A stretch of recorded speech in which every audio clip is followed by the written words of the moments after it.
Good afternoon, everyone. Here is Moon from Hong Kong Baptist University. We are now at the Tamar Park celebrating the Irish Festival, St. Patrick's Day in Tamar Park.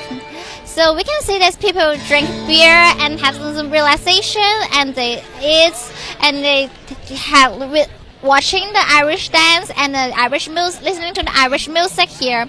So in 1903. This festival has first recognized it as an official holiday in Ireland. Today, we are so glad that we can invite an Irish that is an organizer of this event, Amelia. So, hi, Amelia. Hi, how are you? Knowing that you're the organizer of this event, so how do you think about that? Yeah, so I think it's been successful so far. We've managed to have a lot of people here. There's great food on and great music as well. Thankfully, we had a really great team that helped to organise it, so I hope everyone's enjoying now all that hard work.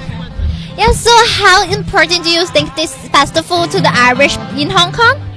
I think it's very important, in particular when you live so far away from Ireland. It's really nice to have a day each year that you just celebrate being Irish and listening to Irish music and having Irish food. And actually the first ever St. Patrick's Day celebration happened in New York in 1762. So it was actually Irish immigrants abroad who started it, not actually in Ireland, and then later it began in Ireland. So I think it's really, really important in that sense when you're abroad that you can connect with your Irish culture. So knowing that you have held this event in many places, including Hong Kong, so while comparing the activities, how do you think the similarities or the differences comparing to the events in Hong Kong and other places? I suppose there are a lot of similarities and some differences as well, but the main aim of the whole thing is that it's about celebrating Irish culture and having a chance to enjoy that, so be it with Irish food, Irish music, and it's just a day where you can just relax and have fun. And that was why as well we wanted to make sure that it was a free event, that it's open to the public, anyone can come along, and it's just about enjoying yourselves and enjoying the best parts of Ireland. Okay, so knowing that you have cooperated with a lot of organizations to hold this free event, so is there any challenges while holding this event? I suppose there's always, various hiccups along the way when you're trying to pull something like this together. Even this morning there was nothing here, so we essentially had to put up these tents and the stage and lights and sound, everything. So that takes a lot of organisation, and thankfully we had a lot of great people who could really help with that. So yeah, it can be challenging, but at the same time I think it's worked out well, thankfully, and I really hope that people enjoy it, because that's all we want. We just want a really fun day. Isn't it? It's quite challenging, so do you there any difficulties for holding this event in Hong Kong? I suppose with any event, it's there's always going to be the same things. You have to ensure that you get along, and it's just getting on with what has to be done. I don't think it's particularly more challenging in Hong Kong than anywhere else. I suppose maybe Ireland is more known in other countries, so that helps sometimes, but it's the usual things you have to do with any event, so I don't think it's been any more difficult in Hong Kong. So knowing that you have participated in this event for a long time, so is there any specific moment that impressed you a lot in the St. Patrick's Day? I suppose, well, each event is different, so this is probably very different. It's the first one I've organised myself, so that's different in itself, in that normally when I go to St. Patrick's Day I'm just here to enjoy it. I don't have to worry about anything. It's I just turn up and have fun. So that's a different dynamic, but I'm still enjoying my day. I'm still having a really good time, but I just am more aware now of all the work that goes on behind the scenes that you don't when you just turn up on the day. But at the same time, it's still, there's some variation, but it's still all about just celebrating the best parts of Ireland. Yeah, seems you enjoy a lot. So see that you are wearing the green shirt, so is there any specific meaning behind of the green color? Because I can see a lot of this is in green color.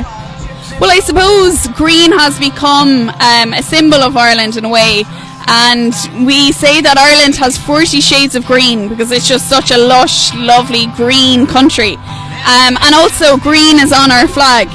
So in a lot of ways, when you and as well our football team or rugby team, we all wear green, so it's kind of our supporting colour. So I think a lot of people associate green with Ireland as well, and that's why on St. Patrick's Day we normally wear green. Yeah, so I think you really like green. The Ireland really like green very much. So do you think how Irish people think about this color and how they think of the St. Patrick's Day? Well, the colour, I suppose, well, for me anyways, green is always going to symbolise Ireland. So if I'm wearing green, I'm literally wearing the Irish jersey. It's like representing the country. And similarly with St. Patrick's Day, it's always a special day. It's a national day in Ireland as well, so we normally have a day off. So unfortunately, that's maybe the biggest challenge and the difference with Hong Kong. You don't get a day off. But it's always a special day, no matter where you are in the world. There's normally something. So even here in Hong Kong, for St. Patrick's Day over the weekend, we had a couple of sites that went green. So the Clock Tower in TST went green, the Peninsula Hotel, and then Nikki, it's a Cathay Pacific plane, went green as well, which is great. Like it's there's so many parts now of Hong Kong that are celebrating St. Patrick's Day. Yeah. So while celebrating in Hong Kong, do you think in the future is it possible to hold this event again in Hong Kong? Yeah, so this is the 5th year that we've had something, and this is probably a bigger scale than previous years. So we're slowly building on it every year. It gets a bit, we try and adjust, or we see what's happening. So yeah, hopefully we'll have something again next year. And I think it's worth it. People enjoy it. It's just a really fun day, and we were lucky the weather stayed nice as well, which really helps. So I'd love to have more events like this. So in the future, do you have any expectation or any planning that you want to promote the Irish culture? I suppose, well, for the Irish language is a big important part of Irish culture. So every month we do an event about the Irish language, and we have a conversation circle or some sort of event to do that, which I would work on. And then we also participate in a lot of different things like the book fair, and try and just encourage Irish culture in any way. So there'll be plenty of things throughout the year, but this is definitely our biggest event every year. Yeah, so thank you very much for your participating in the interview. So I hope that the Irish Festival will be promoted. So I would like to conclude what we did. That is, we are doing a live coverage in Tamar Park about the Irish Festival that is called St. Patrick's Day. We're so glad that we interviewed Amelia, and we hope that you really enjoy this live coverage, because I think it's really good for you to know more about the Irish culture. And also, if you want to have some more information, please visit our website and Facebook at 9 a.m. to 9 p.m. tonight. So hope you enjoy our coverage. Signing off, this Jay behind the camera. See you.